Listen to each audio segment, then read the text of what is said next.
Minasan konnichiwa, Nihongo Corner yokoso. Halo semuanya, selamat datang dan ketemu lagi di Nihongo Corner. Seperti dijelaskan dalam video-video sebelumnya, bahwa dalam bahasa Jepang ada 4 macam huruf yang digunakan, yaitu hiragana, katakana, kanji, dan romaji. Bentuk-bentuk huruf, fungsi, serta contoh-contoh huruf hiragana sudah kita pelajari dalam video-video sebelumnya. Nah, dalam video ini kita akan belajar tentang huruf katakana. Nah, di sini saya ambil 2 baris huruf hiragana dan katakana, yaitu agyo atau baris A dan kagyo atau baris K. Sekarang mari kita perhatikan perbedaan antara keduanya.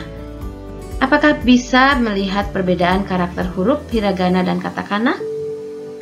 Ya, dari segi bentuk, huruf hiragana memiliki bentuk yang agak melengkung, sedangkan huruf katakana memiliki bentuk yang berupa garis dan runcing-runcing. Mengenai fungsi hiragana, saya tidak akan jelaskan di sini karena sudah dijelaskan dalam video sebelumnya. Nah, di sini saya akan menjelaskan tentang fungsi huruf katakana. Fungsi huruf katakana yang pertama adalah untuk menuliskan gairaigo. Gairaigo adalah kata-kata serapan dari bahasa asing. Nah, di sini juga termasuk untuk penulisan nama-nama orang asing, nama-nama negara, atau istilah-istilah dari bahasa asing. Kita ambil contohnya television atau TV ya. Di dalam bahasa Jepang menjadi terebi ya, menjadi terebi. Orang Jepang sering menyingkat istilah-istilah asing supaya mudah diucapkan. Terkadang penyingkatan itu agak melenceng dari kata aslinya. Seperti halnya terebi ini ya. Ini berasal dari television tetapi menjadi terebi, bukan television ya. Karena mungkin dianggap kalau television itu terlalu panjang dan sulit diucapkan, makanya menjadi terebi.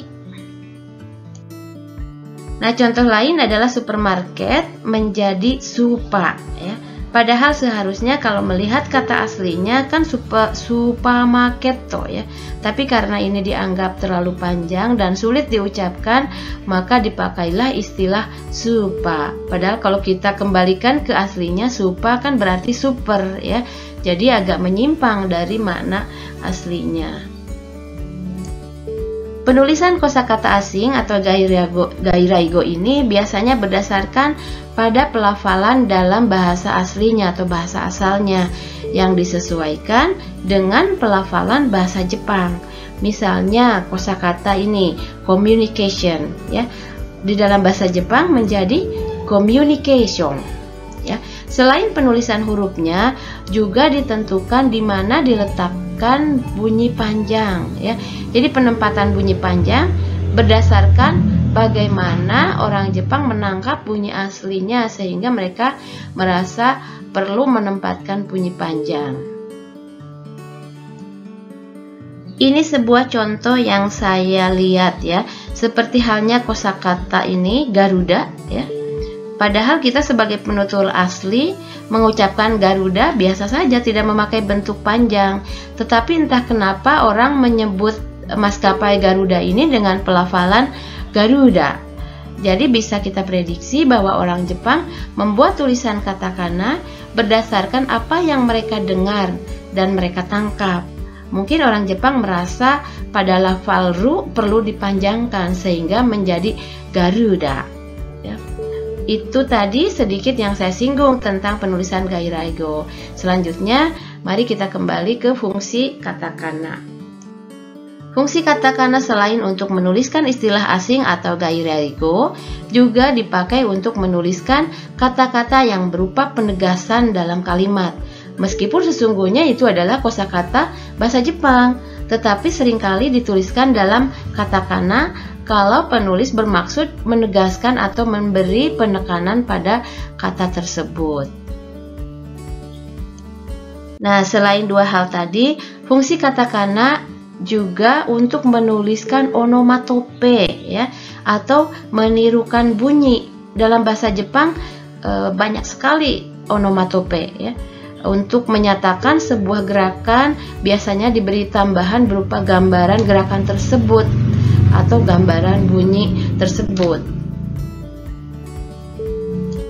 Misalnya dalam kalimat ini, sasato furo ni hairi nasai. Ya. Jadi sasato itu menggambarkan sesuatu yang bergerak secara cepat. Jadi tidak ada artinya, itu sasato itu tidak ada artinya, hanya menggambarkan sesuatu yang cepat. Artinya, ayo cepat-cepat mandi gitu. Selanjutnya misalnya contoh ini, onaka ga peko-peko ya. Onaka ga peko-peko artinya perut lapar ya. Sebetulnya lapar itu dalam bahasa Jepang onaka ga suita atau onaka ga suiteiru ya. Bisa seperti itu. Tetapi peko-peko di sini menggambarkan kondisi lapar yang sangat ya, sehingga seolah-olah berbunyi peko-peko ya. Atau mungkin di dalam bahasa Indonesia itu sepadan dengan apa ya, istilahnya onaka, perut yang keroncongan gitu, seolah-olah nyanyi keroncong saking laparnya. Contoh lain adalah nihongo ga pera-pera ya. Pera-pera menggambarkan kondisi yang lancar ya. Barangkali dalam bahasa Indonesia kita sering dengar istilahnya bahasa Jepangnya lancar banget, sampai cascis misalnya. Mungkin ini ya hampir sama dengan itu, dengan pera-pera. Nah, selain untuk penulisan gairaigo dan nama-nama asing, katakana sering juga dipakai untuk menuliskan orang atau menuliskan nama orang Jepang ya. Padahal nama orang Jepang kan biasa ditulis dengan huruf kanji dan hiragana. Nah, kita tahu nama orang Jepang itu ada dua bagian, yaitu myoji atau nama keluarga dan namae atau nama kecil. Jadi katakana itu dipakai juga untuk menuliskan nama kecil orang Jepang. Nah, misalnya nama ini dibacanya Suzuki Rina. Suzuki adalah nama keluarga dan Rina adalah nama kecil.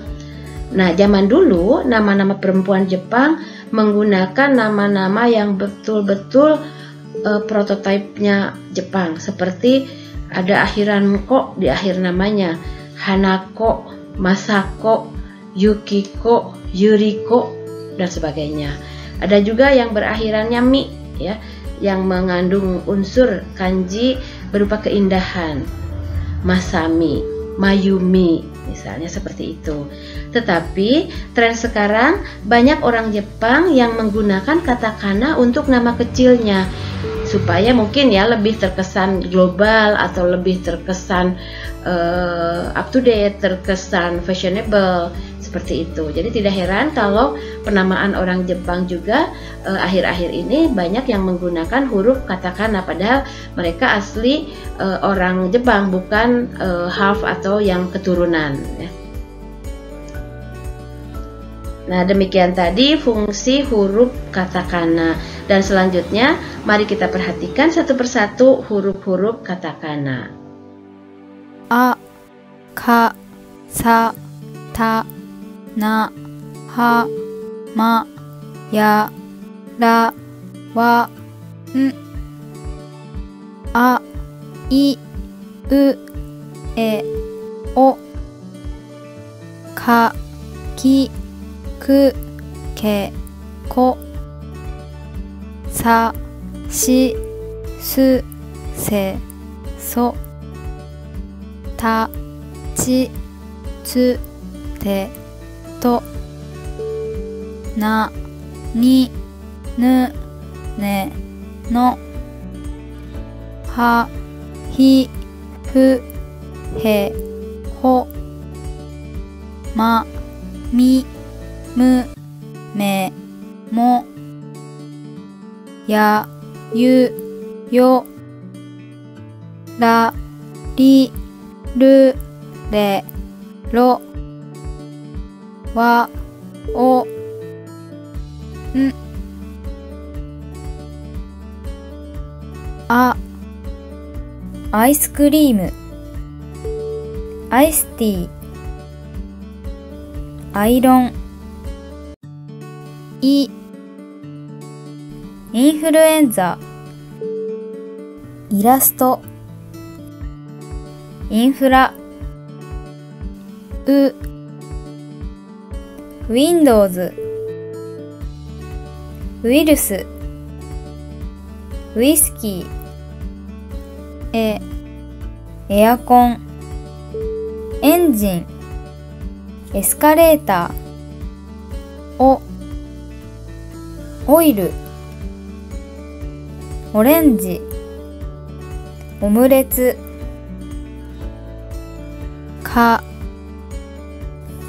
カメラ。カラオケ。カレンダー。キリスト。クッキー。クイズ。クラス。クリック。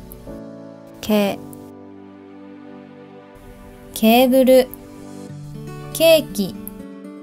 コアラ。コインロッカー。ココナッツ。サ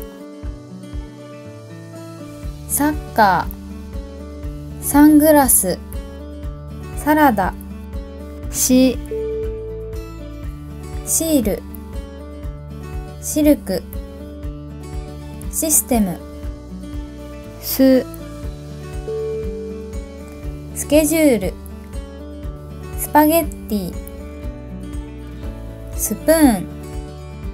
セール。セミナー。センター。ソファー。ソフト。ソーセージ。タクシー。タオル。タワー。チーム。チーズ。ツイッター。ツール。テニス。テレビ。トマト。トンネル。ナビゲーター。ナイフ。マナー。ニット。クリーニング。ピアニスト。カヌー。ネクタイ。ネックレス。ノート。ピアノ。スノーボード。ハンカチ。ハンサム。ハラル。ヒーター。ハイヒール。ヒアリング。ファストフード。フリー。フルーツ。ヘルメット。ヘルパー。ヘルシー。ホテル。ホッチキス。ホームステイ。マッチ。マネージャー。マッサージ。ミルク。ミシン。ミキサー。ハムスター。ハム。スムーズ。メロン。メモ。メッセージ。モニター。モール、モーニングコール、ユーザー、YouTube、ユニフォーム、ヨット、クレヨン、マヨネーズ、ライター、ラーメン、サラリーマン、リゾート、リンク、リスク、ルール、クルーズ、ルート、レストラン、レポート、レモン、ロボット、ロビー、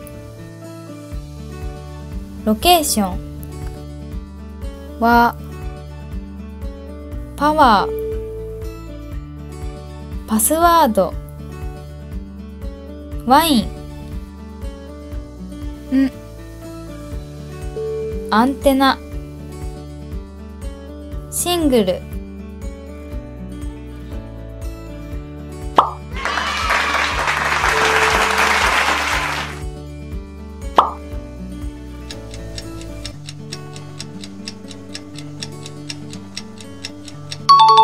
ピアノ、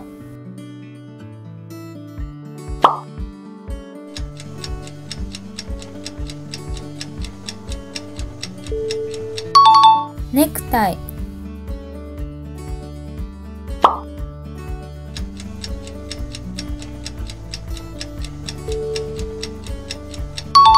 カヌー、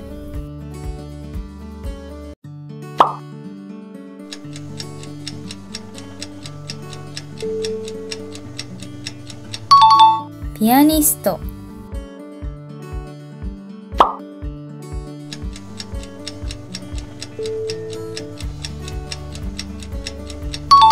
ナイフ、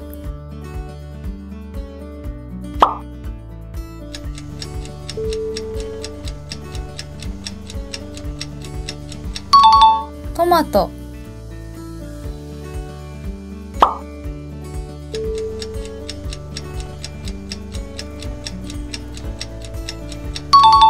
テニス、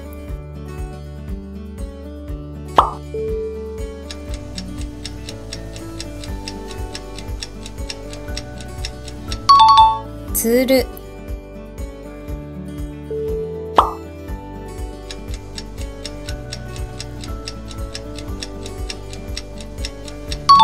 チーズ、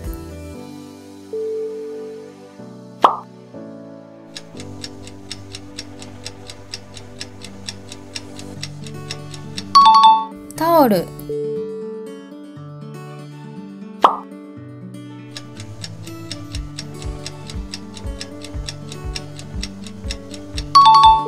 ソファー、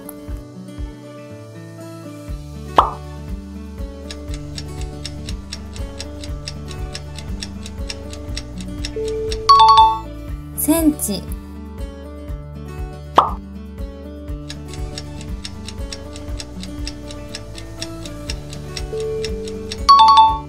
スパゲッティ、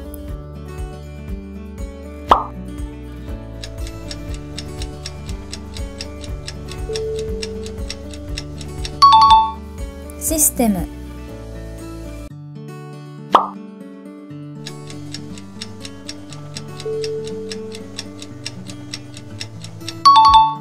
サングラス、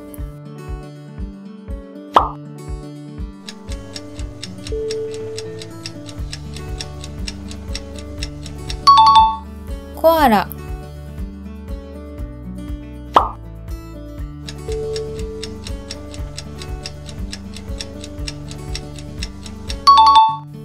ケーブル、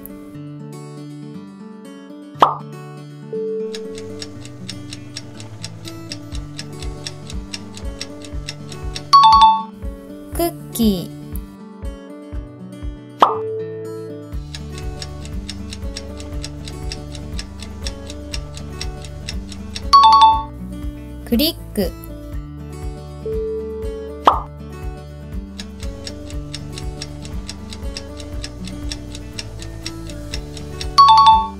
カラオケ、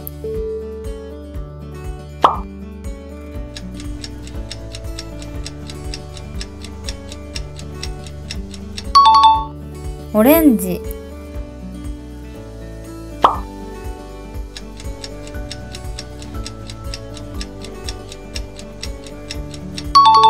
エスカレーター、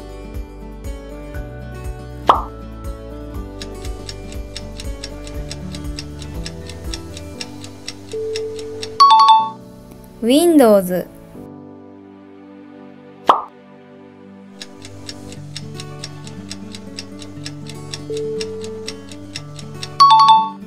インフラ、